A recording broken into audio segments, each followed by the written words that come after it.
ଆଜିର ସେସନରେ ଆମେ ଡିସ୍କସନ୍ କରିବା ପିଲାମାନେ ଇଭିଏସ୍ର ଇନଭାରମେଣ୍ଟାଲ ସାଇନ୍ସର କିଛି ପ୍ରିଭିୟସ୍ ଇୟର୍ କ୍ୱେଶ୍ଚନ୍ ଗୁଡ଼ାକ ଏଥିରେ ଆମେ ଫୁଲ୍ ଡିସ୍କସ୍ କରିବା। ତ ଚାଲନ୍ତୁ ଷ୍ଟାର୍ଟ କରିବା କ୍ଲାସ୍। ତ ଫାର୍ଷ୍ଟ କ୍ୱେଶ୍ଚନ୍ ରହିଛି ସ୍ୱରାଜ ଦଳ କେଉଁମାନେ ଗଠନ କରିଥିଲେ? ସ୍ୱରାଜ ଦଳକୁ କେଉଁମାନେ ଗଠନ କରିଥିଲେ? କେଉଁମାନେ ଗଠନ କରିଥିଲେ ପିଲାମାନେ? ଅପସନ୍ ଏ ଦେଇଛି ପରିବର୍ତ୍ତନୀଗାମୀ ଗୋଷ୍ଠୀମାନେ, ନା ପରିବର୍ତ୍ତନ ବିରୋଧୀ ଗୋଷ୍ଠୀମାନେ, ନା ଉଗ୍ର ଜାତୀୟତାବାଦୀମାନେ, ନା ଖିଲାଫତ ଗୋଷ୍ଠୀମାନେ? ପିଲାମାନେ କେଉଁମାନେ ଗଠନ କରିଥିଲେ ସ୍ୱରାଜ ଦଳକୁ? ମନେ ରଖିବେ ଉଗ୍ର ଜାତୀୟତାବାଦୀମାନେ। ମନେ ରଖିବେ ଉଗ୍ର ଜାତୀୟତାବାଦୀମାନେ ସ୍ୱରାଜ ଦଳକୁ ଗଠନ କରିଥିଲେ। ମନେ ରଖିବେ। ତ ଅପସନ୍ ନମ୍ବର ସି ଯିବ ରାଇଟ୍ ଆନ୍ସର୍। ନେକ୍ସଟ କ୍ୱେଶ୍ଚନ୍ ଦେଖିବା। ନେକ୍ସଟ କ୍ୱେଶ୍ଚନ୍ ରହିଛି ପିଲାମାନେ ଗାନ୍ଧିଜୀଙ୍କୁ କିଏ ମହାତ୍ମା ଉପାଧି ପ୍ରଦାନ କରିଥିଲେ? ଗାନ୍ଧିଜୀଙ୍କୁ କିଏ ମହାତ୍ମା ଉପାଧି ପ୍ରଦାନ କରିଥିଲେ? କିଏ ପିଲାମାନେ? ମନେ ରଖିବେ ରବୀନ୍ଦ୍ରନାଥ ଠାକୁର। ପିଲାମାନେ ରବୀନ୍ଦ୍ରନାଥ ଠାକୁର ଗାନ୍ଧିଜୀଙ୍କୁ ମହାତ୍ମା ଉପାଧି ପ୍ରଦାନ କରିଥିଲେ। ମନେ ରଖିବେ। ତ ଅପସନ୍ ନମ୍ବର ଏ ଯିବ ରାଇଟ୍ ଆନ୍ସର୍। ନେକ୍ସଟ ଦେଖିବା। ନେକ୍ସଟ କ୍ୱେଶ୍ଚନ୍ ରହିଛି ନିଜ ରାୟର ପୁନର୍ବିଚାର କ୍ଷମତା କେଉଁ ନ୍ୟାୟାଳୟରେ ରହିଛି? କେଉଁ ନ୍ୟାୟାଳୟରେ ରହିଛି ପିଲାମାନେ? ଜିଲ୍ଲା ଜଜ୍ କୋର୍ଟରେ ରହିଛି, ନା ସବ୍ ଜଜ୍ କୋର୍ଟରେ ରହିଛି, ନା ଉଚ୍ଚତମ ନ୍ୟାୟାଳୟରେ ରହିଛି, ନା ଉଚ୍ଚ ନ୍ୟାୟାଳୟରେ ରହିଛି? କେଉଁ ନ୍ୟାୟାଳୟରେ ରହିଛି ନିଜ ରାୟର ପୁନର୍ବିଚାର କ୍ଷମତା? ମନେ ରଖିବେ ପିଲାମାନେ ଉଚ୍ଚତମ ନ୍ୟାୟାଳୟରେ ରହିଛି। ତ ଅପସନ୍ ନମ୍ବର ସି ଯିବ ରାଇଟ୍ ଆନ୍ସର୍। ତ ନେକ୍ସଟ କ୍ୱେଶ୍ଚନ୍ ରହିଛି ପିଲାମାନେ କେଉଁ ନଦୀ ଉପତ୍ୟକା ଦ୍ୱାରା ଦକ୍ଷିଣ ଭାରତ ମାଳଭୂମି ଦୁଇ ଭାଗରେ ବିଭକ୍ତ ହୋଇଛି? କେଉଁ ନଦୀ ଦ୍ୱାରା ଦକ୍ଷିଣ ଭାରତ ମାଳଭୂମି ଦୁଇ ଭାଗରେ ବିଭକ୍ତ ହୋଇଛି? କେଉଁ ନଦୀ ପିଲାମାନେ? ଗୋଦାବରୀ, ନା ସୋନ୍, ନା ମହାନଦୀ, ନା ନର୍ମଦା? ପିଲାମାନେ ମନେ ରଖିବେ ନର୍ମଦା ନଦୀ ଦ୍ୱାରା ଦକ୍ଷିଣ ଭାରତ ମାଳଭୂମି ଦୁଇ ଭାଗରେ ବିଭକ୍ତ ହୋଇଛି। ମନେ ରଖିବେ। ତ ଅପସନ୍ ନମ୍ବର ଡି ଯିବ ରାଇଟ୍ ଆନ୍ସର୍। ନେକ୍ସଟ ଦେଖିବା। ନେକ୍ସଟ କ୍ୱେଶ୍ଚନ୍ ରହିଛି କେଉଁ କାରକ ପାଇଁ ଦିଲ୍ଲୀର ତାପ ବ୍ୟବଧାନ ଚେନ୍ନାଇ ଅପେକ୍ଷା ଅଧିକ ହୋଇଥାଏ? କେଉଁ କାରକ ପାଇଁ ଦିଲ୍ଲୀର ତାପ ବ୍ୟବଧାନ ଚେନ୍ନାଇ ଅପେକ୍ଷା ଅଧିକ ହୋଇଥାଏ? କେଉଁଟା ହେବ ରାଇଟ୍ ଆନ୍ସର୍? ଅପସନ୍ ଏ ଦେଇଛି ସମୁଦ୍ର ଠାରୁ ଦୂରତା, ନା ହିମାଳୟ ଠାରୁ ଦୂରତା, ନା ଅକ୍ଷାଂଶ, ନା ଉଚ୍ଚତା? ପିଲାମାନେ କେଉଁଟା ହେବ ରାଇଟ୍ ଆନ୍ସର୍? ମନେ ରଖିବେ ରାଇଟ୍ ଆନ୍ସର୍ ଯିବ ଅପସନ୍ ନମ୍ବର ଏ ସମୁଦ୍ର ଠାରୁ ଦୂରତା ପାଇଁ ଦିଲ୍ଲୀର ତାପ ବ୍ୟବଧାନ ଚେନ୍ନାଇ ଅପେକ୍ଷା ଅଧିକ ହୋଇଥାଏ। ମନେ ରଖିବେ। ତ ରାଇଟ୍ ଆନ୍ସର୍ ଯିବ ଅପସନ୍ ନମ୍ବର ଏ ପିଲାମାନେ। ନେକ୍ସଟ ଦେଖିବା। ନେକ୍ସଟ କ୍ୱେଶ୍ଚନ୍ ରହିଛି ବୃଷ୍ଟିପାତ ଦୃଷ୍ଟିକୋଣରୁ ଯେମିତିକି ମହାବଳେଶ୍ୱର ପୁନେଠାରେ ଅବସ୍ଥିତ, ତ ସେମିତି ମାଙ୍ଗାଲୋର କେଉଁଠାରେ ଅବସ୍ଥିତ? ପିଲାମାନେ କୋଚି, ନା ପାଣାଜୀ, ନା ବେଙ୍ଗାଲୁରୁ, ନା କାରବାର? ପିଲାମାନେ ମନେ ରଖିବେ ବେଙ୍ଗାଲୁରୁ। ପିଲାମାନେ ତ ଅପସନ୍ ନମ୍ବର ସି ଯିବ ରାଇଟ୍ ଆନ୍ସର୍ ବେଙ୍ଗାଲୁରୁ। ତ ନେକ୍ସଟ କ୍ୱେଶ୍ଚନ୍ ରହିଛି ପିଲାମାନେ ନେକ୍ସଟ କ୍ୱେଶ୍ଚନ୍ ରହିଛି ଚମ୍ବଲ ନଦୀରେ କେଉଁ ନଦୀବନ୍ଧ ଯୋଜନା ରହିଛି? ଚମ୍ବଲ ନଦୀରେ କେଉଁ ନଦୀବନ୍ଧ ଯୋଜନା ରହିଛି? ରାଣା ପ୍ରତାପ ସାଗର, ନା ସର୍ଦ୍ଦାର ସରୋବର, ନା ଗୋବିନ୍ଦ ସାଗର, ନା ନାଗାର୍ଜୁନ ସାଗର? ପିଲାମାନେ ମନେ ରଖିବେ ରାଇଟ୍ ଆନ୍ସର୍ ଯିବ option number A Rana Pratap Sagar. ପିଲାମାନେ ଚମ୍ବଲ ନଦୀରେ ରାଣା ପ୍ରତାପ ସାଗର ନଦୀବନ୍ଧ ଯୋଜନା ରହିଛି। ମନେ ରଖିବେ ଅପସନ୍ ନମ୍ବର ଏ ଯିବ ରାଇଟ୍ ଆନ୍ସର୍। ନେକ୍ସଟ ଦେଖିବା। ନେକ୍ସଟ କ୍ୱେଶ୍ଚନ୍ ରହିଛି କେଉଁଟି ଏକ ଅର୍ଥକରୀ ଫସଲ ନୁହେଁ? ତ ଚାରିଟି ଅପସନ୍ ଦେଇଛି ପିଲାମାନେ। ତ ଭିତରୁ କେଉଁଟା ଗୋଟେ ଅର୍ଥକରୀ ଫସଲ ନୁହେଁ? ପିଲାମାନେ କପା, ନା ଝୋଟ, ନା ଆଖୁ, ନା ମକା? ପିଲାମାନେ ତ ଏ ଭିତରୁ କେଉଁଟା ଗୋଟେ ଅର୍ଥକରୀ ଫସଲ ନୁହେଁ? କେଉଁଟା ନୁହେଁ? ମନେ ରଖିବେ ମକା। ପିଲାମାନେ ତ ମକା କିନ୍ତୁ ଗୋଟେ ଅର୍ଥକରୀ ଫସଲ ନୁହେଁ। ତ କପା ହେଇଗଲା, ଝୋଟ ହେଇଗଲା, ଆଖୁ ହେଇଗଲା, ଏଇ ତିନୋଟି ହେଉଛି ପିଲାମାନେ ଗୋଟେ ଗୋଟେ ଅର୍ଥକରୀ ଫସଲ, କିନ୍ତୁ ମକା ନୁହେଁ। ପିଲାମାନେ ତ ଅପସନ୍ ନମ୍ବର ଡି ଯିବ ରାଇଟ୍ ଆନ୍ସର୍। ନେକ୍ସଟ ଦେଖିବା। ନେକ୍ସଟ କ୍ୱେଶ୍ଚନ୍ ରହିଛି କେଉଁଟି ଗ୍ଲୋବରେ ଠିକ୍ ଭାବରେ ଦର୍ଶାଯାଇପାରିବ ନାହିଁ? ତ ଚାରିଟି ଅପସନ୍ ଦେଇଛି ପିଲାମାନେ। ତ ଭିତରୁ କେଉଁଟା ଗୋଟେ ଗ୍ଲୋବରେ ଠିକ୍ ଭାବରେ ଦର୍ଶାଯାଇପାରିବ ନାହିଁ? ଅବସ୍ଥିତି, ନା ମହାଦେଶ ଗୁଡ଼ିକର ଆକୃତି, ନା କ୍ଷୁଦ୍ର ଭୂମି ରୂପ, ନା ଦିଗ? ପିଲାମାନେ କେଉଁଟା ହେବ ରାଇଟ୍ ଆନ୍ସର୍? ତ ଏ ଭିତରୁ କେଉଁଟା ଗୋଟେ ଗ୍ଲୋବରେ ଠିକ୍ ଭାବରେ ଦର୍ଶାଯାଇପାରିବ ନାହିଁ? ମନେ ରଖିବେ କ୍ଷୁଦ୍ର ଭୂମି ରୂପ। କ୍ଷୁଦ୍ର ଭୂମି ରୂପ କିନ୍ତୁ ଗ୍ଲୋବରେ ଠିକ୍ ଭାବରେ ଦର୍ଶାଯାଇପାରିବ ନାହିଁ। ତ ଅବସ୍ଥିତି ଦର୍ଶାଯାଇପାରିବ, ମହାଦେଶ ଗୁଡ଼ିକର ଆକୃତି ମଧ୍ୟ ଗୋଟେ ଗ୍ଲୋବରେ ଠିକ୍ ଭାବରେ ଦର୍ଶାଯାଇପାରିବ, ଦିଗ ମଧ୍ୟ ଗ୍ଲୋବରେ ଠିକ୍ ଭାବରେ ଦର୍ଶାଯାଇପାରିବ, କିନ୍ତୁ କ୍ଷୁଦ୍ର ଭୂମି ରୂପ କିନ୍ତୁ ଗ୍ଲୋବ ଠିକ୍ ଭାବରେ ଦର୍ଶାଯାଇପାରିବ ନାହିଁ। ମନେ ରଖିବେ। ତ ଅପସନ୍ ନମ୍ବର ସି ଯିବ ରାଇଟ୍ ଆନ୍ସର୍ ପିଲାମାନେ। नेक्स्ट देखा नेक्स्ट क्वेश्चन रही क्यों प्रकार प्रश्न प्रस्तुति करने जटिल और समय सापेक्ष किंतु मूल्यहीन द्रुत निर्भुल और सहज होता है पिला माने क्यों प्रकार प्रश्न प्रस्तुति करने जटिल और समय सापेक्ष किंतु मूल्यहीन द्रुत निर्भुल और सहज होता है अति क्षुद्र उत्तरमूलक प्रश्न रे ना दीर्घ उत्तरमूलक प्रश्न रे ना बहु विकल्पमूलक प्रश्न रे ना क्षुद्र उत्तरमूलक प्रश्न रे पिला माने कोडा राइट आंसर राइट आंसर हो पिला माने ऑप्शन नंबर सी बहु विकल्पमूलक प्रश्न रे मन रखिए बहु विकल्पमूलक प्रश्न प्रस्तुति करने जटिल और समय सापेक्ष किंतु मूल्यहीन द्रुत निर्भुल और सहज होता है मन रखिए तो ऑप्शन नंबर सी जो राइट आंसर पिला माने नेक्स्ट देखा नेक्स्ट क्वेश्चन रही श्रेणी गृह भी उपत्यका संबंध में शिक्षादान क्यों पद्धति सर्वोत्कृष्ट पिला माने श्रेणी गृह भी उपत्यका संबंध में शिक्षादान क्यों पद्धति सर्वोत्कृष्ट आलोचना ना रेखाचित्र प्रदर्शन ना चित्र प्रदर्शन ना प्रतिरूप प्रदर्शन पिला माने कोडा राइट आंसर मन रखिए राइट आंसर हो ऑप्शन नंबर डी प्रतिरूप प्रदर्शन पद्धति सर्वोत्कृष्ट मन रखिए ऑप्शन नंबर डी जो राइट आंसर नेक्स्ट देखा नेक्स्ट क्वेश्चन रही क्यों जोड़ाटी असंबंधित तो चारिटा ऑप्शन देती पिला माने तो भितर कोड़ा गोटे क्यों जोड़ाटी असंबंधित ऑप्शन ए देती सोयाबीन पुष्टिसार तो यहाँ ठीक अच्छे पिला माने सोयाबीन गोटे हूँ पुष्टिसार खाद्य आलू मध्य गोटे श्वेतसार खाद्य यहाँ ठीक अच्छे घी यहाँ गोटे स्नेहसार किंतु डाली किंतु धातुसार नहीं पिला माने डाली हूँ गोटे पुष्टिसार खाद्य मन रखिए तो ऑप्शन नंबर डी जो राइट आंसर तो ये जोड़ाटी असंबंधित रही मन रखिए तो ऑप्शन नंबर डी जो राइट आंसर नेक्स्ट देखा नेक्स्ट क्वेश्चन रही पिलाने केउटी जैव आवर्जना नुहे तो चारिटा ऑप्शन देती पिलाने तो भितर कौटा गोटे जैविक आवर्जना नुहे पिलाने गोबर ना धातुमल ना कागज ना परिबा चोपा पिलाने तो भितर कौटा गोटे जैव आवर्जना नुहे कौटा नुहे पिलाने मन रखिए धातुमल पिलाने धातुमल यहाँ किंतु जैव आवर्जना नुहे तो गोबर हो गला कागज हो गला परिबा चपाईगला यहाँ हूँ गोटे जैव आवर्जना पिलाने किंतु धातुमल किंतु यहाँ गोटे जैव आवर्जना नुहे तो ऑप्शन नंबर बी जो राइट आंसर नेक्स्ट देखा नेक्स्ट क्वेश्चन रही केउटी अम्ल वृष्टिर प्रभाव नुहे तो चारिटा ऑप्शन देती तो भितर कौटा गोटे अम्ल वृष्टिर प्रभाव नुहे पिलाने अलगा वृद्धि ना अटालिका विपदग्रस्त होगा ना माटीर उर्वरता ह्रास ना जलचरक अंडा नष्ट पिलाने तो भितर कौटा गोटे अम्ल वृष्टिर प्रभाव नुहे कौटा नुहे मन रखिए अलगा वृद्धि पिलाने अलगा वृद्धि किंतु अम्ल वृष्टिर प्रभाव नुहे मन रखिए तो ऑप्शन नंबर ए जो राइट आंसर नेक्स्ट देखा नेक्स्ट क्वेश्चन रही केउटी ताहार समग्र शरीर द्वारा स्वाद जानीपे तो चारिटा ऑप्शन देती पिलाने तो भितर कौटा गोटे समग्र शरीर द्वारा स्वाद जानीपारि थाए माछ ना फल माछी ना महुमाछी ना माछी पिलाने कौटा राइट आंसर मन रखिए माछ पिलाने माछ समग्र शरीर द्वारा स्वाद जानीपारि थाए तो ऑप्शन नंबर ए जो राइट आंसर नेक्स्ट देखा नेक्स्ट क्वेश्चन रही रिकेट्स जमती कि विटामिन डी स्कर्बी डैश तो यहाँ गोटे कि प्रकार प्रश्न नुहे पिलाने तो यहाँ गोटे क्यों प्रकार प्रश्न नुहे संपर्क स्थापन मूलक ना चयनमूलक ना वस्तुनिष्ठ प्रश्न ना निर्दिष्ट उत्तरमूलक प्रश्न पिलाने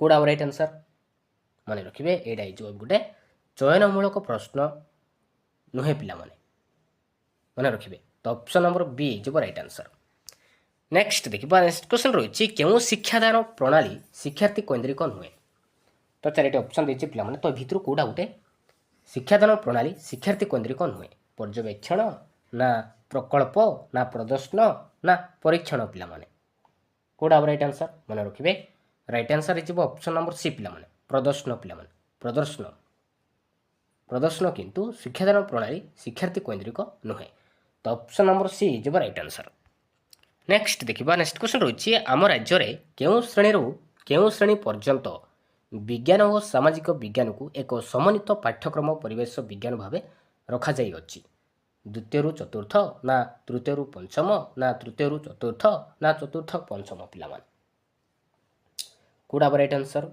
मन रखिए राइट आंसर हो ऑप्शन नंबर बी पिलाने तृतीय रु पंचम श्रेणी में ପର୍ଯ୍ୟନ୍ତ ବିଜ୍ଞାନ ଓ ସାମାଜିକ ବିଜ୍ଞାନକୁ ଏକ ସମନ୍ୱିତ ପାଠ୍ୟକ୍ରମ ପରିବେଶ ବିଜ୍ଞାନ ଭାବେ ରଖାଯାଇଛି। ମନେ ରଖିବେ। ତ option number B is right answer ପିଲାମାନେ। ନେକ୍ସଟ ଦେଖିବା ନେକ୍ସଟ କ୍ୱେଶ୍ଚନ୍ ରହିଛି ପିଲାମାନେ ଜାତୀୟ ପାଠ୍ୟକ୍ରମ 2005 ଆଧାରରେ ଆମ ରାଜ୍ୟର ଉଚ୍ଚ ପ୍ରାଥମିକ ଶ୍ରେଣୀଗୁଡ଼ିକର ସାମାଜିକ ବିଜ୍ଞାନ ବିଷୟରେ କେଉଁଟିକୁ ଅନ୍ତର୍ଭୁକ୍ତ କରାଯାଇ ନାହିଁ? ଜାତୀୟ ପାଠ୍ୟକ୍ରମ 2005 ଆଧାରରେ ଆମ ରାଜ୍ୟର ଉଚ୍ଚ ପ୍ରାଥମିକ ଶ୍ରେଣୀଗୁଡ଼ିକର ସାମାଜିକ ବିଜ୍ଞାନ ବିଷୟରେ କେଉଁଟିକୁ ଅନ୍ତର୍ଭୁକ୍ତ କରାଯାଇ ନାହିଁ ପିଲାମାନେ? ଇତିହାସରେ ନା ରାଜନୀତି ବିଜ୍ଞାନରେ ନା ପରିବେଶ ବିଜ୍ଞାନରେ ନା ଭୂଗୋଳକୁ? କେଉଁଟା ହେବ ରାଇଟ୍ ଆନ୍ସର୍ ପିଲାମାନେ? ମନେ ରଖିବେ ପରିବେଶ ବିଜ୍ଞାନକୁ ଅନ୍ତର୍ଭୁକ୍ତ କରାଯାଇ ନାହିଁ ପିଲାମାନେ। ତ option number C is right answer. Next ଦେଖିବା ନେକ୍ସଟ କ୍ୱେଶ୍ଚନ୍ ରହିଛି ପିଲାମାନେ କେଉଁଟି ଭାରତର ସ୍ୱାଧୀନତା ସଂଗ୍ରାମର ଶେଷ ପର୍ଯ୍ୟାୟ? ତ ଚାରିଟି ଅପସନ୍ ଦେଇଛି ପିଲାମାନେ। ତ ଏ ଭିତରୁ କେଉଁଟା ଗୋଟେ ଭାରତର ସ୍ୱାଧୀନତା ସଂଗ୍ରାମର ଶେଷ ପର୍ଯ୍ୟାୟ ପିଲାମାନେ? ଅସହଯୋଗ ଆନ୍ଦୋଳନ ନା ଅଗଷ୍ଟ ବିପ୍ଳବ ନା ଚମ୍ପାରଣ ଆନ୍ଦୋଳନ ନା ଆଇନ ଅମାନ୍ୟ ଆନ୍ଦୋଳନ ପିଲାମାନେ? କେଉଁଟା ହେବ ରାଇଟ୍ ଆନ୍ସର୍ ଏ ଭିତରୁ ପିଲା? ରାଇଟ୍ ଆନ୍ସର୍ ହେଇଯିବ ପିଲାମାନେ ଅପସନ୍ ନମ୍ବର ବି ଅଗଷ୍ଟ ବିପ୍ଳବ ପିଲାମାନେ। ଅଗଷ୍ଟ ବିପ୍ଳବ ଏଇଟା ହେଉଛି ଭାରତର ସ୍ୱାଧୀନତା ସଂଗ୍ରାମର ଶେଷ ପର୍ଯ୍ୟାୟ। ମନେ ରଖିବେ ଅପସନ୍ ନମ୍ବର ବି ଯିବ ରାଇଟ୍ ଆନ୍ସର୍। ତ ନେକ୍ସଟ ତ ଫାର୍ଷ୍ଟ କ୍ୱେଶ୍ଚନ୍ ରହିଛି ପିଲାମାନେ ହରଲୋକଙ୍କ ମତରେ ଆଦ୍ୟ ବାଲ୍ୟାବସ୍ଥା ବୟସ ସୀମା କେତେ? ହରଲୋକଙ୍କ ମତରେ ଆଦ୍ୟ ବାଲ୍ୟାବସ୍ଥା ବୟସ ସୀମା କେତେ? କେତେ ପିଲାମାନେ? 2ରୁ 6 ବର୍ଷ ନା 6ରୁ 10 ବର୍ଷ ନା 2ରୁ 10 ବର୍ଷ ନା 0ରୁ 6 ବର୍ଷ ପିଲାମାନେ? କେଉଁଟା ହେବ ରାଇଟ୍ ଆନ୍ସର୍? ରାଇଟ୍ ଆନ୍ସର୍ ହେଇଯିବ ପିଲାମାନେ ଅପସନ୍ ନମ୍ବର ଏ 2ରୁ 6 ବର୍ଷ। ମନେ ରଖିବେ 2ରୁ 6 ବର୍ଷକୁ ଆମେ କହିବା ଆଦ୍ୟ ବାଲ୍ୟାବସ୍ଥା କହିବା। ମନେ ରଖିବେ ଅପସନ୍ ନମ୍ବର ଏ। ନେକ୍ସଟ ଦେଖିବା ନେକ୍ସଟ କ୍ୱେଶ୍ଚନ୍ ରହିଛି ଶିକ୍ଷାର୍ଥୀମାନଙ୍କର ଆଚରଣ ଅନୁଧ୍ୟାନ କରିବା ପାଇଁ କେଉଁ ପଦ୍ଧତି ଅବଲମ୍ବନ କରାଯାଇଥାଏ? ଶିକ୍ଷାର୍ଥୀମାନଙ୍କର ଆଚରଣ ଅନୁଧ୍ୟାନ କରିବା ପାଇଁ କେଉଁ ପଦ୍ଧତି ଅବଲମ୍ବନ କରାଯାଇଥାଏ? ପର୍ଯ୍ୟବେକ୍ଷଣ ନା ସାକ୍ଷାତକାର ନା ସ୍ୱପରୀକ୍ଷଣ ନା ଉପରୋକ୍ତ ସମସ୍ତ ପିଲାମାନେ? କେଉଁଟା ହେବ ରାଇଟ୍ ଆନ୍ସର୍ ଏ ଭିତରୁ ପିଲାମାନେ? ରାଇଟ୍ ଆନ୍ସର୍ କେଉଁଟା ହେବ? ରାଇଟ୍ ଆନ୍ସର୍ ହେଇଯିବ ଅପସନ୍ ନମ୍ବର ଡି ଉପରୋକ୍ତ ସମସ୍ତ। ପର୍ଯ୍ୟବେକ୍ଷଣ ସାକ୍ଷାତକାର ସ୍ୱପରୀକ୍ଷଣ ଉପରୋକ୍ତ ସମସ୍ତ ହେଇଯିବ ରାଇଟ୍ ଆନ୍ସର୍। ନେକ୍ସଟ ଦେଖିବା ନେକ୍ସଟ କ୍ୱେଶ୍ଚନ୍ ରହିଛି ବିକାଶର କେଉଁ ଅବସ୍ଥାରେ ଶିଶୁର ଠିକ୍ ଓ ଭୁଲ ମଧ୍ୟରେ ପାର୍ଥକ୍ୟ ବୁଝିପାରେ? ବିକାଶର କେଉଁ ଅବସ୍ଥାରେ ଶିଶୁର ଠିକ୍ ଓ ଭୁଲ ମଧ୍ୟରେ ପାର୍ଥକ୍ୟ ବୁଝିପାରେ? ଶୈଶବ ଅବସ୍ଥାରେ ନା ଆଦ୍ୟ ବାଲ୍ୟାବସ୍ଥାରେ ନା ପ୍ରାନ୍ତ ବାଲ୍ୟାବସ୍ଥାରେ ନା ପ୍ରାକ୍ କୈଶୋର ଅବସ୍ଥାରେ ପିଲାମାନେ? କେଉଁ ଅବସ୍ଥାରେ? ମନେ ରଖିବେ ଆଦ୍ୟ ବାଲ୍ୟାବସ୍ଥାରେ। ଆଦ୍ୟ ବାଲ୍ୟାବସ୍ଥାରେ ଶିଶୁ ଠିକ୍ ଓ ଭୁଲ ମଧ୍ୟରେ ପାର୍ଥକ୍ୟ ଜାଣିପାରେ। ମନେ ରଖିବେ। ନେକ୍ସଟ ଦେଖିବା ତ ନେକ୍ସଟ କ୍ୱେଶ୍ଚନ୍ ରହିଛି ପିଲାମାନେ କେଉଁ ଉକ୍ତିଟି ବିକାଶର ନିୟମକୁ ବୁଝାଉଛି? ତ ଚାରିଟି ଅପସନ୍ ଦେଇଛି ପିଲାମାନେ। ତ ଭିତରୁ କେଉଁଟା ଗୋଟେ ବିକାଶର ନିୟମକୁ ବୁଝାଉଛି ପିଲାମାନେ? ଅପସନ୍ ଏ ଦେଇଛି ବିକାଶ ସର୍ବଦା ସମାନ ଭାବରେ ଘଟିଥାଏ। ତ ଏଇଟା ବିକାଶର ନିୟମକୁ ବୁଝୁନାହିଁ ପିଲାମାନେ। ବିକାଶ ସର୍ବଦା ସମାନ ଭାବରେ ଘଟି ନଥାଏ ପିଲାମାନେ। ତ ଏଇଟା ଭୁଲ ଅଛି। ବିରେ ଦେଇଛି ବିକାଶ ସମାଜ କୈନ୍ଦ୍ରିକ ଅଟେ। ତ ଏଇଟା ମଧ୍ୟ ଭୁଲ ଅଛି। ବିକାଶ ବ୍ୟକ୍ତି କୈନ୍ଦ୍ରିକ ଅଟେ। ତ ଏଇଟା ମଧ୍ୟ ଭୁଲ ଅଛି ପିଲାମାନେ। ଅପସନ୍ ନମ୍ବର ସି ଦେଖନ୍ତୁ ବିକାଶ ଏକ ଧାରାବାହିକ ପ୍ରକ୍ରିୟା। ତ ଏଇଟା ଠିକ୍ ଅଛି। ମନେ ରଖିବେ ବିକାଶ ଏକ ଧାରାବାହିକ ପ୍ରକ୍ରିୟା। ତ ଏଇଟା ହେଉଛି ବିକାଶର ନିୟମକୁ ବୁଝାଉଛି। ମନେ ରଖିବେ ତ ବିକାଶ ଏକ ପରିମାଣାତ୍ମକ ପ୍ରକ୍ରିୟା। ଏଇଟା ଭୁଲ ଅଛି। ବିକାଶ ଏକ ଗୁଣାତ୍ମକ ପ୍ରକ୍ରିୟା ହେବା କଥା। ମନେ ରଖିବେ ତ ଅପସନ୍ ନମ୍ବର ସି ଯିବ ରାଇଟ୍ ଆନ୍ସର୍। ନେକ୍ସଟ ଦେଖିବା ନେକ୍ସଟ କ୍ୱେଶ୍ଚନ୍ ରହିଛି ବୁଦ୍ଧି ସମ୍ପର୍କୀୟ ଦୁଇ ଉତ୍ପାଦକ ତତ୍ପର ପ୍ରବର୍ତ୍ତକ କିଏ ପିଲାମାନେ? ବୁଦ୍ଧି ସମ୍ପର୍କୀୟ ଦୁଇ ଉତ୍ପାଦକ ତତ୍ପର ପ୍ରବର୍ତ୍ତକ କିଏ? କିଏ ପିଲାମାନେ? ସ୍ପିୟରମ୍ୟାନ୍ ନା ଗାଲ୍ଟନ୍ ନା ବିନେ ନା ଟରମାନ ପିଲାମାନେ? କିଏ? ମନେ ରଖିବେ ସ୍ପିୟରମ୍ୟାନ୍ ପିଲାମାନେ। ବୁଦ୍ଧି ସମ୍ପର୍କୀୟ ଦୁଇ ଉତ୍ପାଦକ ତତ୍ପର ପ୍ରବର୍ତ୍ତକ ହେଉଛନ୍ତି ସ୍ପିୟରମ୍ୟାନ୍। ତ ଅପସନ୍ ନମ୍ବର ଏ ଯିବ ରାଇଟ୍ ଆନ୍ସର୍। ନେକ୍ସଟ ଦେଖିବା ନେକ୍ସଟ କ୍ୱେଶ୍ଚନ୍ ରହିଛି କେଉଁଟି ଧାରଣା ଗଠନର ଠିକ୍ କ୍ରମ ଅଟେ? ତ ଚାରିଟି ଅପସନ୍ ଦେଇଛି ପିଲାମାନେ। କେଉଁ କ୍ରମଟି ଠିକ୍ ଅଛି ପିଲାମାନେ? ଅପସନ୍ ଏ ଦେଇଛି ସୂକ୍ଷ୍ମ ଦର୍ଶନ ଇନ୍ଦ୍ରାନୁଭୂତି ପୃଥକୀକରଣ ସିଦ୍ଧାନ୍ତୀକରଣ ଦେଇଛି। ବିରେ ଦେଇଛି ଇନ୍ଦ୍ରାନୁଭୂତି ପୃଥକୀକରଣ ସୂକ୍ଷ୍ମ ଦର୍ଶନ ସିଦ୍ଧାନ୍ତୀକରଣ ଦେଇଛି। ସିରେ ଦେଇଛି ଇନ୍ଦ୍ରାନୁଭୂତି ସୂକ୍ଷ୍ମ ଦର୍ଶନ ସିଦ୍ଧାନ୍ତୀକରଣ ପୃଥକୀକରଣ ଦେଇଛି। ଡିରେ ଦେଇଛି ଇନ୍ଦ୍ରାନୁଭୂତି ସୂକ୍ଷ୍ମ ଦର୍ଶନ ପୃଥକୀକରଣ ସିଦ୍ଧାନ୍ତୀକରଣ ଦେଇଛି। ତ ଏ ଭିତରୁ କେଉଁ କ୍ରମଟି ଠିକ୍ ଅଛି? କେଉଁଟା ହେବ ରାଇଟ୍ ଆନ୍ସର୍? ରାଇଟ୍ ଆନ୍ସର୍ ହେଇଯିବ ଅପସନ୍ ନମ୍ବର ଡି। ମନେ ରଖି ପ୍ରଥମେ ରହିବ ଇନ୍ଦ୍ରାନୁଭୂତି। ଇନ୍ଦ୍ରାନୁଭୂତି, ଶିଶୁ ଇନ୍ଦ୍ରିୟ ଦ୍ୱାରା ଜ୍ଞାନ ଆହରଣ କରିଥାଏ। ତାପରେ ସୂକ୍ଷ୍ମ ଦର୍ଶନ, ଆହରିତ ଜ୍ଞାନକୁ ସୂକ୍ଷ୍ମ ଭାବରେ ଚିନ୍ତା କରିଥାଏ। ତାପରେ ପୃଥକୀକରଣ କରି ଏହାର ବିଷୟରେ ସିଦ୍ଧାନ୍ତରେ ଉପନୀତ ହୁଏ। ମନେ ରଖିବେ। ତ ପ୍ରଥମେ ରହିବ ଇନ୍ଦ୍ରାନୁଭୂତି, ତାପରେ ଆସିବ ସୂକ୍ଷ୍ମ ଦର୍ଶନ, ତାପରେ ଆସିବ ପୃଥକୀକରଣ, ଲାଷ୍ଟ ରହୁଛି ସିଦ୍ଧାନ୍ତୀକରଣ। ତ ଏଇ କ୍ରମଟି ଠିକ୍ ଅଛି ପିଲାମାନେ। ତ ଅପସନ୍ ନମ୍ବର ଡି ହେଇଯିବ ରାଇଟ୍ ଆନ୍ସର୍। ନେକ୍ସଟ ଦେଖିବା, ନେକ୍ସଟ କ୍ୱେଶ୍ଚନ୍ ରହିଛି ଅନ୍ତର୍ନିବେଶୀ ଶିକ୍ଷାର ଅର୍ଥ କ'ଣ ପିଲାମାନେ? ଅନ୍ତର୍ନିବେଶୀ ଶିକ୍ଷାର ଅର୍ଥ କ'ଣ? କ'ଣ ପିଲାମାନେ?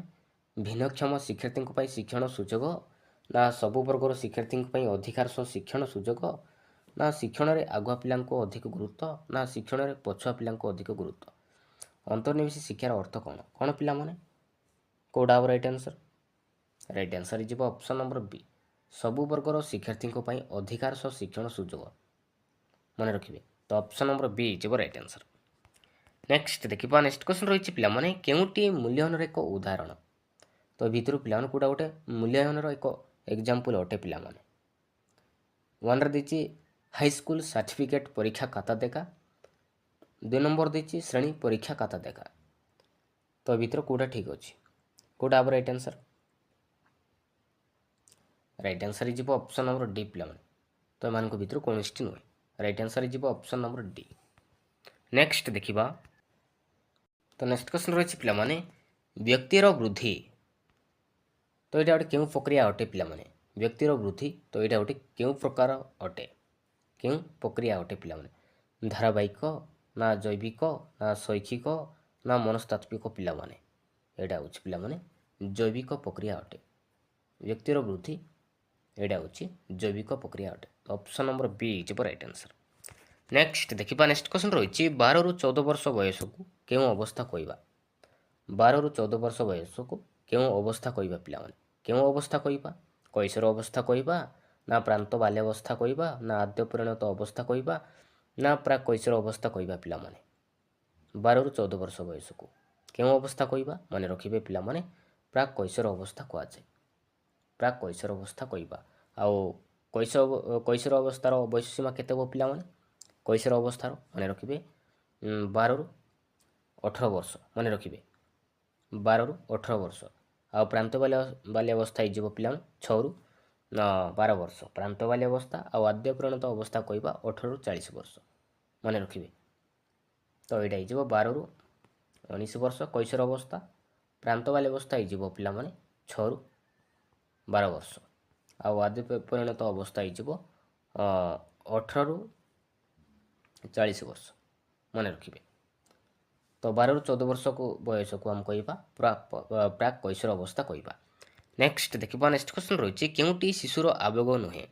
ତ ଭିତରୁ ପିଲାମାନେ କେଉଁଟା ଗୋଟେ ଶିଶୁର ଆବେଗ ନୁହେଁ ପିଲାମାନେ? କୌତୂହଳ, ନା ଖେଳ, ନା ଆନନ୍ଦ, ନା ସ୍ନେହ ପିଲାମାନେ? କେଉଁଟା ଗୋଟେ ଆବେଗ ନୁହେଁ? ନା ଖେଳ।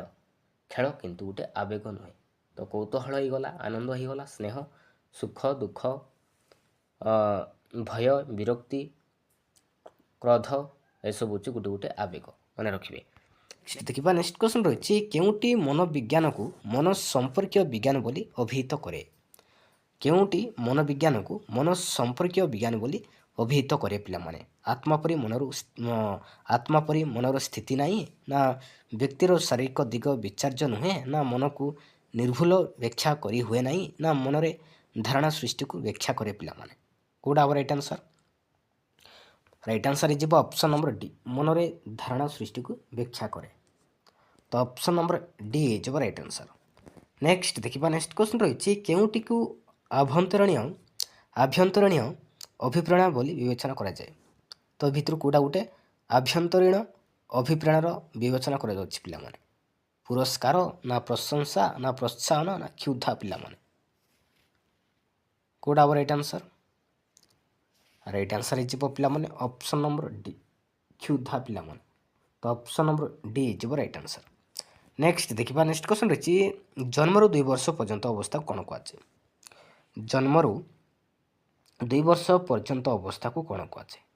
ଆଦ୍ୟ ବାଲ୍ୟାବସ୍ଥା କହିବା, ନା ଶୈଶବ ଅବସ୍ଥା କହିବା, ନା ପ୍ରାନ୍ତ ବାଲ୍ୟାବସ୍ଥା କହିବା, ନା ପ୍ରାକ୍ କୈଶୋର ଅବସ୍ଥା କହିବା ପିଲାମାନେ? ମନେ ରଖିବେ, ତାକୁ ଆମେ କହିଥାଉ ଶୈଶବ ଅବସ୍ଥା କହିଥାଉ, ସମ୍ବେଦୀକାରକ ପର୍ଯ୍ୟାୟ କହିଥାଉ। ମନେ ରଖିବେ ଶୈଶବ ଅବସ୍ଥା। ଜନ୍ମରୁ 2 ବର୍ଷ ପର୍ଯ୍ୟନ୍ତକୁ ଆମେ କହିବା ଶୈଶବ ଅବସ୍ଥା କହିଥାଉ। ଆଉ ଆଦ୍ୟ ବାଲ୍ୟାବସ୍ଥାର ବୟସ ହେଉଛି ପିଲାମାନେ 2ରୁ 6 ବର୍ଷ। 2ରୁ 6 ବର୍ଷ। ଆଉ ପ୍ରାନ୍ତ ବାଲ୍ୟାବସ୍ଥାର ବୟସ ହେଉଛି 6ରୁ 12 ବର୍ଷ ମନେ ରଖିବେ। ଆଉ 12ରୁ 14 ବର୍ଷ କହିବା ଆମେ ପ୍ରାକୈଶୋର ଅବସ୍ଥା କହିବା। ତ ଅପସନ୍ ନମ୍ବର ବି ଯିବ ରାଇଟ୍ ଆନ୍ସର୍। ନେକ୍ସଟ ଦେଖିବା ନେକ୍ସଟ କ୍ୱେଶ୍ଚନ୍ ଅଛି ବ୍ୟକ୍ତିର ଆଚରଣ ଅଧ୍ୟୟନ ପାଇଁ ବ୍ୟବହୃତ କେଉଁ ପଦ୍ଧତିରେ 3ଟି ପରିବର୍ତ୍ତୀ ଦେଖାଯାଏ? ବ୍ୟକ୍ତି ଅଧ୍ୟୟନରେ ନା ସାକ୍ଷାତକାରରେ ନା ସ୍ୱପରୀକ୍ଷଣରେ ନା ପର୍ଯ୍ୟବେକ୍ଷଣରେ ପିଲାମାନେ ମନେ ରଖିବେ ସ୍ୱପରୀକ୍ଷଣରେ। ବ୍ୟକ୍ତିର ଆଚରଣ ଅଧ୍ୟୟନ ପାଇଁ ବ୍ୟବହୃତ ସ୍ୱପରୀକ୍ଷଣ ପଦ୍ଧତିରେ 3ଟି ପରିବର୍ତ୍ତୀ ଦେଖାଯାଏ। ତ ଅପସନ୍ ନମ୍ବର ସି ହେଇଯିବ ରାଇଟ୍ ଆନ୍ସର୍। ନେକ୍ସଟ ଦେଖିବା ନେକ୍ସଟ କ୍ୱେଶ୍ଚନ୍ ରହିଛି ପିଲାମାନେ କୌଣସି ପ୍ରିୟ ଓ ଗୁରୁତ୍ୱପୂର୍ଣ୍ଣ ବସ୍ତୁ ହରାଇ ଶିକ୍ଷାର୍ଥୀ ପ୍ରକାଶ କରୁଥିବା ଆବେଗଟି କ'ଣ ପିଲାମାନେ? କୌଣସି ପ୍ରିୟ ଜିନିଷଟି ବା ଗୁରୁତ୍ୱ ଜିନିଷ ବସ୍ତୁ ଯଦି ହରାଇଲେ ଶିକ୍ଷାର୍ଥୀ ପ୍ରକାଶ କରୁଥିବା ଆବେଗଟି କ'ଣ? ଭୟ ନା ବିକ୍ଷିପ୍ତ ବ୍ୟବହାର କରିଥାଏ ନା ବିରକ୍ତି ହୋଇଥାଏ ନା ଦୁଃଖ କରିଥାଏ ପିଲାମାନେ ମନେ ରଖିବେ ଦୁଃଖ ନା ଦୁଃଖ କରିଥାଏ। କୌଣସି ପ୍ରିୟ ଜିନିଷ ବସ୍ତୁ ହରାଇଲେ ଶିକ୍ଷାର୍ଥୀ ଦୁଃଖ ପ୍ରକାଶ କରିଥାଏ। ତ ଅପସନ୍ ନମ୍ବର ଡି ଯିବ ରାଇଟ୍ ଆନ୍ସର୍। ନେକ୍ସଟ ଦେଖିବା ନେକ୍ସଟ କ୍ୱେଶ୍ଚନ୍ ରହିଛି ଯେଉଁ କ୍ରୀଡ଼ାରେ କିଛି ନୀତି ନିୟମ ନଥାଏ ତାକୁ କେଉଁ କ୍ରୀଡ଼ା କୁହାଯାଏ ପିଲାମାନେ? ଯେଉଁ କ୍ରୀଡ଼ାରେ କିଛି ନୀତି ନିୟମ ନଥାଏ ତାକୁ କେଉଁ କ୍ରୀଡ଼ା କୁହାଯାଏ? କେଉଁ କ୍ରୀଡ଼ା କୁହାଯାଏ ପିଲାମାନେ? ମୁକ୍ତ କ୍ରୀଡ଼ା ନା ନିୟନ୍ତ୍ରିତ ନା ନିଷ୍କ୍ରିୟ ନା ଶିଶୁ ଖେଳ ପିଲାମାନେ କେଉଁଟା ହେବ ରାଇଟ୍ ଆନ୍ସର୍? ମନେ ରଖିବେ ରାଇଟ୍ ଆନ୍ସର୍ ଯିବ ପିଲାମାନେ ଅପସନ୍ ନମ୍ବର ଏ ମୁକ୍ତ କ୍ରୀଡ଼ା କୁହାଯାଏ। ଯେଉଁ କ୍ରୀଡ଼ାରେ କିଛି ନୀତି ନିୟମ ନଥାଏ ତାକୁ ଆମେ କହିଥାଉ ମୁକ୍ତ କ୍ରୀଡ଼ା ବୋଲି କହିଥାଉ ମନେ ରଖିବେ। ତ ନିୟନ୍ତ୍ରିତ କ୍ରୀଡ଼ା କ'ଣ ପିଲାମାନେ? ନିୟନ୍ତ୍ରିତ କ୍ରୀଡ଼ା ଯେଉଁ କ୍ରୀଡ଼ାରେ ଶିଶୁ ନିଜ ଇଚ୍ଛା ଅନୁସାରେ କାର୍ଯ୍ୟ କରିପାରେ ନାହିଁ ସେହି କ୍ରୀଡ଼ାକୁ ନିୟନ୍ତ୍ରିତ କ୍ରୀଡ଼ା କୁହାଯାଏ ମନେ ରଖିବେ। ଯେଉଁ କ୍ରୀଡ଼ାରେ ଶିଶୁ ନିଜ ଇଚ୍ଛା ଅନୁସାରେ କାର୍ଯ୍ୟ କରିପାରେ ନାହିଁ ସେହି କ୍ରୀଡ଼ାକୁ ନିୟନ୍ତ୍ରିତ କ୍ରୀଡ଼ା କୁହାଯାଏ। ଆଉ ନିଷ୍କ୍ରିୟ କ୍ରୀଡ଼ା କ'ଣ ପିଲାମାନେ? ନିଷ୍କ୍ରିୟ କ୍ରୀଡ଼ା ହେଉଛି ଅନ୍ୟର ବିଭିନ୍ନ କାର୍ଯ୍ୟକଳାପକୁ ଶୁଣି ଦେଖି ବା ଉପଭୋଗ କରି ଆନନ୍ଦ ପାଇବାକୁ ତାକୁ ଆମେ କହିଥାଉ ନିଷ୍କ୍ରିୟ କ୍ରୀଡ଼ା ବୋଲି କୁହାଯାଏ ମନେ ରଖିବେ। ଅନ୍ୟର ବିଭିନ୍ନ କାର୍ଯ୍ୟକଳାପକୁ ଶୁଣି ଦେଖି ଉପଭୋଗ କରି ଆନନ୍ଦ ପାଇଥାଏ ତାକୁ ଆମେ କହିଥାଉ ନିଷ୍କ୍ରିୟ କ୍ରୀଡ଼ା କୁହାଯାଏ ମନେ ରଖିବେ। ତ ଯେଉଁ କ୍ରୀଡ଼ାରେ କି କିଛି ନୀତି ନିୟମ ନଥାଏ ତାକୁ ଆମେ କହିଥାଉ ମୁକ୍ତ କ୍ରୀଡ଼ା। ତ ଅପସନ୍ ନମ୍ବର ଏ ଯିବ ରାଇଟ୍ ଆନ୍ସର୍। ନେକ୍ସଟ ଦେଖିବା କେଉଁଟି ବୌଦ୍ଧିକ ବିକାଶ ସହ ସମ୍ପର୍କ ନୁହେଁ ପିଲାମାନେ? ତ ଏ ଭିତରୁ ପିଲାମାନେ କେଉଁଟା ଗୋଟେ ବୌଦ୍ଧିକ ବିକାଶ ସହ ସମ୍ପର୍କ ନୁହେଁ? କେଉଁଟା ହେବ ରାଇଟ୍ ଆନ୍ସର୍? ସ୍ମରଣ ଶକ୍ତି ହେବ ନା କଳ୍ପନା ଶକ୍ତି ନା ଚିନ୍ତା ଶକ୍ତି ନା ସହନ ଶକ୍ତି ପିଲାମାନେ କେଉଁଟା ହେବ ରାଇଟ୍ ଆନ୍ସର୍? ରାଇଟ୍ ଆନ୍ସର୍ ହେଇଯିବ ପିଲାମାନେ ଅପସନ୍ ନମ୍ବର ଡି ସହନ ଶକ୍ତି ପିଲାମାନେ ବୌଦ୍ଧିକ ବିକାଶ ସହ ସମ୍ପର୍କ ନୁହେଁ। ତ ଅପସନ୍ ନମ୍ବର ଡି ହେଇଯିବ ରାଇଟ୍ ଆନ୍ସର୍। ନେକ୍ସଟ ଦେଖିବା ନେକ୍ସଟ କ୍ୱେଶ୍ଚନ୍ ରହିଛି ପିଲାମାନେ କ୍ରମବର୍ଦ୍ଧିଷ୍ଣୁ ବିକାଶମୂଳକ ଅବସ୍ଥାରେ ଘଟୁଥିବା ବୌଦ୍ଧିକ ଓ ସକ୍ରିୟ ଆଚରଣର ସଂଗଠନ ତଥା ଉପଯୋଜନମୂଳକ କ୍ରମିକତା ହିଁ ବୁଦ୍ଧି ଏହି ସଂଜ୍ଞା କିଏ ଦେଇଥିଲେ ପିଲାମାନେ? କିଏ ଦେଇଥିଲେ? ସ୍ପିୟରମ୍ୟାନ୍ ନା ଜିନ୍ ପିଆଜେ ନା ଗାଲ୍ଟନ୍ ନା ଟରମାନ ଦେଇଥିଲେ ପିଲାମାନେ? କିଏ ଦେଇଥିଲେ? ମନେ ରଖିବେ ଜିନ୍ ପିଆଜେ ଦେଇଥିଲେ ପିଲାମାନେ। ତ ଅପସନ୍ ନମ୍ବର ବି ଯିବ ରାଇଟ୍ ଆନ୍ସର୍ ଜିନ୍ ପିଆଜେ ମନେ ରଖିବେ। ନେକ୍ସଟ ଦେଖିବା ନେକ୍ସଟ କ୍ୱେଶ୍ଚନ୍ ରହିଛି କେଉଁ ଶିକ୍ଷାର୍ଥୀ ନିଜର ସମବୟସ୍କମାନଙ୍କ ତୁଳନାରେ ଶିକ୍ଷଣ ଉପଲବ୍ଧି କ୍ଷେତ୍ରରେ ଯଥେଷ୍ଟ ପଛରେ ଥାଆନ୍ତି ତାହାଙ୍କୁ କେଉଁ ପ୍ରକାର ଶିକ୍ଷାର୍ଥୀ କୁହାଯାଏ ପିଲାମାନେ? କେଉଁ ପ୍ରକାର ଶିକ୍ଷାର୍ଥୀ କୁହାଯାଏ? ପ୍ରତିଭାଶାଳୀ ନା ଅନଗ୍ରସର ନା ସାଧାରଣ ନା ମନ୍ଥର ପିଲାମାନେ ମନେ ରଖିବେ ଅନଗ୍ରସରତା ଶିକ୍ଷାର୍ଥୀ କୁହାଯାଏ ମନେ ରଖିବେ। ତ ଅପସନ୍ ନମ୍ବର ବି ଯିବ ରାଇଟ୍ ଆନ୍ସର୍। ତ ନେକ୍ସଟ ଦେଖିବା ନେକ୍ସଟ କ୍ୱେଶ୍ଚନ୍ ରହିଛି ପିଲାମାନେ କେଉଁଟି ଦୃଶ୍ୟ ଉପକରଣ? ତ ଏ ଭିତରୁ ପିଲାମାନେ କେଉଁଟା ଗୋଟେ ଦୃଶ୍ୟ ଉପକରଣ ପିଲାମାନେ? ଟେଲିଭିଜନ ନା ରେଡ଼ିଓ ନା ଗ୍ରାମୋଫୋନ୍ ନା ଛବି ପିଲାମାନେ ତ ଏ ଭିତରୁ କେଉଁଟା ଗୋଟେ ଦୃଶ୍ୟ ଉପକରଣ କେଉଁଟା ହେବ ରାଇଟ୍ ଆନ୍ସର୍? ମନେ ରଖିବେ ରାଇଟ୍ ଆନ୍ସର୍ ହେଇଯିବ ପିଲାମାନେ ଅପସନ୍ ନମ୍ବର ଡି ଛବି ପିଲାମାନେ ମନେ ରଖିବେ। ତ ଏଇଟା ହେଇଯିବ ଗୋଟେ ଦୃଶ୍ୟ ଉପକରଣ ମନେ ରଖିବେ। ତ ଅପସନ୍ ନମ୍ବର ଡି ହେଇଯିବ ରାଇଟ୍ ଆନ୍ସର୍। ତ ଟେଲିଭିଜନ କ'ଣ ପିଲାମାନେ? ଏଇଟା ହେଉଛି ଦୃଶ୍ୟ ଶ୍ରାବ୍ୟ ଉପକରଣ ମନେ ରଖିବେ। ତ ରେଡ଼ିଓ ହେଇଗଲା ଶ୍ରାବ୍ୟ ଉପକରଣ ଗ୍ରାମୋଫୋନ୍ ମଧ୍ୟ ଶ୍ରାବ୍ୟ ଉପକରଣ ମନେ ରଖିବେ। ତ ଅପସନ୍ ନମ୍ବର ଡି ଯିବ ରାଇଟ୍ ଆନ୍ସର୍। ରହିଛି ଜଣେ ସାଧାରଣତଃ ଶିଶୁ 5 ବର୍ଷ ବୟସ ବେଳକୁ ପ୍ରାୟ କେତୋଟି ଶବ୍ଦ ଶିଖିଥାଏ ପିଲାମାନେ? ଜଣେ ସାଧାରଣତଃ ଶିଶୁ 5 ବର୍ଷ ବୟସ ବେଳକୁ କେତୋଟି ଶବ୍ଦ ଜାଣିଥାଏ। କେତୋଟି ମନେ ରଖିବେ 2200 ଶବ୍ଦ ପିଲାମାନେ 2200 ଶବ୍ଦ ଜାଣିଥାଏ। ଅପସନ୍ ନମ୍ବର ବି। ନେକ୍ସଟ ଦେଖିବା ନେକ୍ସଟ କ୍ୱେଶ୍ଚନ୍ ରହିଛି ଖେଳ ଏକ ସ୍ୱତଃପ୍ରବୃତ୍ତ କାର୍ଯ୍ୟ ଏ କଥା କିଏ କହିଥିଲେ ପିଲାମାନେ? ଖେଳ ଏକ ସ୍ୱତଃପ୍ରବୃତ୍ତ କାର୍ଯ୍ୟ ଏ କଥା କିଏ କହିଥିଲେ ପିଲାମାନେ? ମନେ ରଖିବେ ହରଲକ୍ କହିଥିଲେ ପିଲାମାନେ। ଅପସନ୍ ନମ୍ବର ଡି ଯିବ ରାଇଟ୍ ଆନ୍ସର୍। ନେକ୍ସଟ ଦେଖିବା ନେକ୍ସଟ କ୍ୱେଶ୍ଚନ୍ ରହିଛି ପିଲାମାନେ ଶିଶୁର ବିକାଶ ଦୃଷ୍ଟିକୋଣରୁ କେଉଁଟି ଅନ୍ୟ ତିନୋଟି ଠାରୁ ଭିନ୍ନ? ଶିଶୁର ବିକାଶ ଦୃଷ୍ଟିକୋଣରୁ ତ କେଉଁଟି ଅନ୍ୟ ତିନୋଟି ଠାରୁ ଭିନ୍ନ ଅଛି ପିଲାମାନେ? ସହନ ଶକ୍ତି ନା ଚିନ୍ତା ଶକ୍ତି ନା ସ୍ମରଣ ଶକ୍ତି ନା ସୃଜନ ଶକ୍ତି ପିଲାମାନେ? କେଉଁଟା ହେବ ରାଇଟ୍ ଆନ୍ସର୍? ମନେ ରଖିବେ ସହନ ଶକ୍ତି ପିଲାମାନେ। ଅପସନ୍ ନମ୍ବର ଏ। ନେକ୍ସଟ ଦେଖିବା ବୃଦ୍ଧି ଓ ବଂଶାଣୁଗୁଣ ମଧ୍ୟରେ ବିଶେଷ ସମ୍ପର୍କ ଥାଏ ଏହା କାହାର ମତ ପିଲାମାନେ? ବୃଦ୍ଧି ଓ ବଂଶାଣୁଗୁଣ ମଧ୍ୟରେ ବିଶେଷ ସମ୍ପର୍କ ଥାଏ ଏହା କାହାର ମତ ପିଲାମାନେ? ଶ୍ରୀଲ ବୋଟ୍ ନା ହରଲକ୍ ନା ୱାଟସନଙ୍କର ନା ଗାଲ୍ଟନଙ୍କର ପିଲାମାନେ? କେଉଁଟା ହେବ ରାଇଟ୍ ଆନ୍ସର୍ ଏହି ଭିତରୁ ପିଲାମାନେ? ରାଇଟ୍ ଆନ୍ସର୍ କେଉଁଟା ହେବ? ମନେ ରଖିବେ ରାଇଟ୍ ଆନ୍ସର୍ ଯିବ ଅପସନ୍ ନମ୍ବର ବି ହରଲକ୍। ମନେ ରଖିବେ ଅପସନ୍ ନମ୍ବର ବି। ନେକ୍ସଟ ଦେଖିବା ଶିକ୍ଷାଦାନ ଆରମ୍ଭରେ ଶିକ୍ଷାର୍ଥୀର ପୂର୍ବଜ୍ଞାନ ପରୀକ୍ଷା କରାଯାଇଥାଏ ଏହା ଶିକ୍ଷଣର କେଉଁ ନିୟମ ଉପରେ ଆଧାରିତ ପିଲାମାନେ? ଶିକ୍ଷାଦାନ ଆରମ୍ଭରେ ଶିକ୍ଷାର୍ଥୀର ପୂର୍ବଜ୍ଞାନ ପରୀକ୍ଷା କରାଯାଇଥାଏ ଏହା ଶିକ୍ଷଣର କେଉଁ ନିୟମ ଉପରେ ଆଧାରିତ?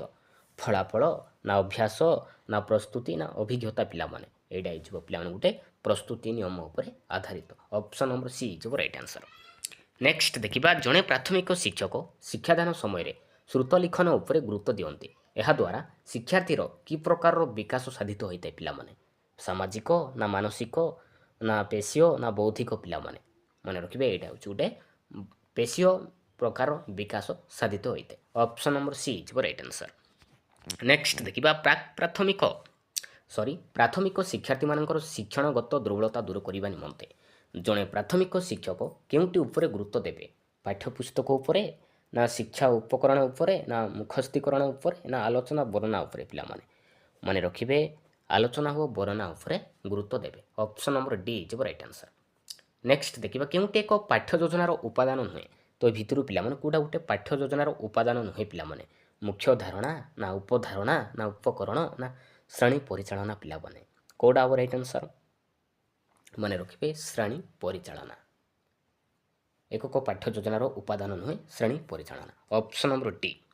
ନେକ୍ସଟ ଦେଖିବା କେଉଁଟି ସୃଜନଶୀଳତାର ସୂଚକ ନୁହେଁ? ତ ଏ ଭିତରୁ ପିଲାମାନେ କେଉଁଟା ଗୋଟେ ସୃଜନଶୀଳତାର ସୂଚକ ନୁହେଁ ପିଲାମାନେ? ଚିନ୍ତନ ନା ମେଳନ ନା ବିଶ୍ଳେଷଣ ନା ସଂଶ୍ଳେଷଣ ପିଲାମାନେ? ତ ଏ ଭିତରୁ କେଉଁଟା ହେବ ରାଇଟ୍ ଆନ୍ସର୍? ଏ ଭିତରୁ ପିଲାମାନେ ସୃଜନଶୀଳତାର ସୂଚକ ନୁହେଁ। କେଉଁଟା ନୁହେଁ? ମନେ ରଖିବେ ମେଳନ ନୁହେଁ ପିଲାମାନେ। ତ ଚିନ୍ତନ ବିଶ୍ଳେଷଣ ସଂଶ୍ଳେଷଣ ହେଇଗଲା ଏଇଟା ହେଉଛି ସୃଜନଶୀଳତାର ସୂଚକ କିନ୍ତୁ ମେଳନ ନୁହେଁ। ଲାଷ୍ଟ କ୍ୱେଶ୍ଚନ୍ ଦେଖିବା ମୂଲ୍ୟହୀନ ଦୃଷ୍ଟିକୋଣରୁ କେଉଁଟି ଅନ୍ୟ ତିନୋଟି ଠାରୁ ଭିନ୍ନ? ତ ଏ ଭିତରୁ ପିଲାମାନେ କେଉଁଟା ମୂଲ୍ୟହୀନ ଦୃଷ୍ଟିକୋଣରୁ ମାନଙ୍କଠାରୁ କେଉଁଟା ଅଲଗା ଅଛି ପିଲାମାନେ? ରେଟିଂ ସ୍କେଲ୍ ନା ପ୍ରୋଗ୍ରେସ୍ କାର୍ଡ଼ ନା ଚେକ୍ ଲିଷ୍ଟ ନା ପ୍ରଶ୍ନଗୁଚ୍ଛ ପିଲାମାନେ? ମନେ ରଖିବେ ପ୍ରୋଗ୍ରେସ୍ କାର୍ଡ଼ ପିଲାମାନେ। ମନେ ରଖିବେ